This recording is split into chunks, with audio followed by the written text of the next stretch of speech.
आज की स्टोरी लगभग बाकी स्टोरी से बिल्कुल अलग है। आज की स्टोरी श्री कृष्ण जी और अर्जुन पे आधारित है। शुरू करने से पहले अगर जिन लोगों ने अभी तक मेरे चैनल को प्यार नहीं दिया है, सपोर्ट नहीं दिया है, प्लीज़ आप जल्दी से जाके मेरे चैनल को सब्सक्राइब कर लीजिए ताकि मैं आपके लिए और भी ऐसी अमेजिंग स्टोरीज़ लेके आ सकूँ। आज की स्टोरी का टाइटल है डू गुड हैव गुड। एक समय की बात है जब श्री कृष्ण और अर्जुन सुबह सुबह वॉक पे निकलते हैं। अर्जुन को एक भिखारी नजर आता है। अर्जुन श्री कृष्ण से कहते हैं कि प्रभु, आपने इतने अच्छे लोग बनाए हैं, बहुत ही वेल्दी लोग बनाए हैं, पर आपने ये भिखारियों को क्यों बनाया, इन्हें क्यों नहीं वेल्दी बनाया। तो प्रभु इग्नोर करते हैं और आगे चल देते हैं। तो अर्जुन वहीं रुक जाते हैं और उस भिखारी को बुलाते हैं कि इधर आओ, तुम्हें क्या चाहिए। भिखारी अपना हाथ फैला देता है और कहता है, प्रभु मैं कुछ दिन से भूखा हूँ, तो मुझे कुछ पैसे दे दीजिए। तो अर्जुन उसे अपनी जेब से निकाल के गोल्ड कॉइन दे देते हैं। भिखारी उन गोल्ड कॉइन्स को देखकर काफ़ी ज़्यादा खुश हो जाता है और उन्हें लेके अपने घर की ओर जा रहा होता है। और मन ही मन वो ये सोच रहा होता है कि इन गोल्ड कॉइन से मैं अपना एक घर लूँगा, मैं बहुत अमीर बन जाऊँगा, मेरी एक अलग ही रैप होएगी। इतने में ही सामने से एक चोर आ रहा होता है। चोर उन गोल्ड कॉइन्स को उस बैगर से खींच कर अपने साथ ले जाता है और दूर कहीं गायब हो जाता है। तो बेचारा भिखारी बहुत ज़ोर ज़ोर से रोने लग जाता है और अगले दिन फिर वहीं उसी जगह पे पहुंच जाता है। अगले दिन फिर से लॉर्ड कृष्ण और अर्जुन जी सेम रास्ते से निकलते हैं और इस बार अर्जुन जी फिर देखते हैं कि वही भिखारी उसी जगह पे बैठा हुआ है। अर्जुन जी वहीं रुक के उस भिखारी को इशारा करते हैं और पूछते हैं कि भाई, कल ही तो तेरे को गोल्ड कॉइन्स दिए थे, आज तो फिर से आ गया है। तो भिखारी रो के सारी बात अर्जुन जी को बता देता है। अर्जुन जी फिर उसको अपनी पॉकेट से निकाल के एक डायमंड देते हैं और उससे कहते हैं कि इस बार मैं तेरे को डायमंड दे रहा हूँ, इससे तू अपना गुजारा कर और अगली बार तो मुझे यहाँ दिखाई नहीं देना चाहिए। भिखारी के मन में इस बार फिर से लालच आ जाता है और वो सोचने लग जाता है कि इस डायमंड से तो मैं और भी बड़ा घर लूँगा, उसमें मैं और मेरी पत्नी खुशी खुशी रहेंगे और मैं अपना एक बिजनेस खोलूँगा। इतने में ही वो घर पहुँच जाता है और उस डायमंड को एक मटके के अंदर रख देता है। बीवी शाम को आती है, उसे पानी भरना होता है।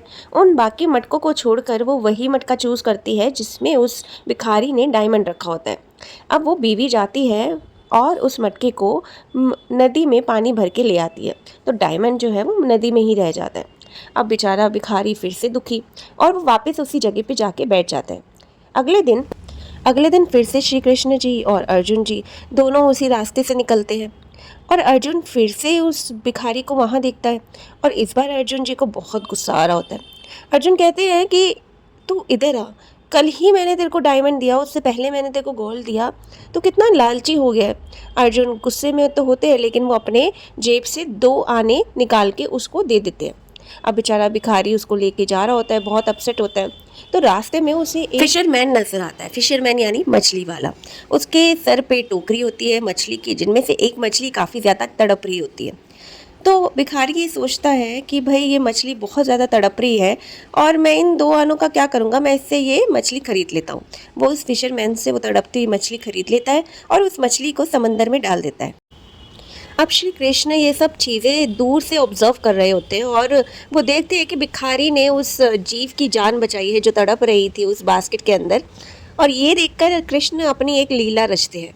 जैसे भिखारी बैठा होता है, उदास होता है और उसके हाथ में कुछ भी नहीं होता, वो ये सोच रहा होता है मेरा सब कुछ खो गया, 2 दिन पहले मेरे पास गोल्ड कॉइन था, अब मेरे पास कुछ भी नहीं है, मैं समझ गया हूँ मेरे लालच के कारण मेरे पास नहीं है। तो जब वो समझ जाता है वैसे ही वो मछली ऊपर आती है और उस मछली के मुंह में होता है डायमंड।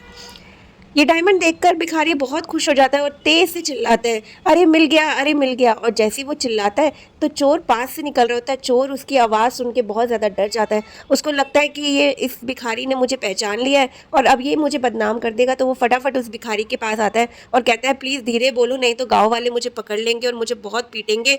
तुम्हें अपना गोल्ड कॉइन ही चाहिए ना, तुम ये लो। वो उसे उसके गोल्ड कॉइन्स सारे के सारे निकाल के अपनी पॉकेट से दे देता है। अब उसके पास डायमंड भी होता है और गोल्ड कॉइन होता है।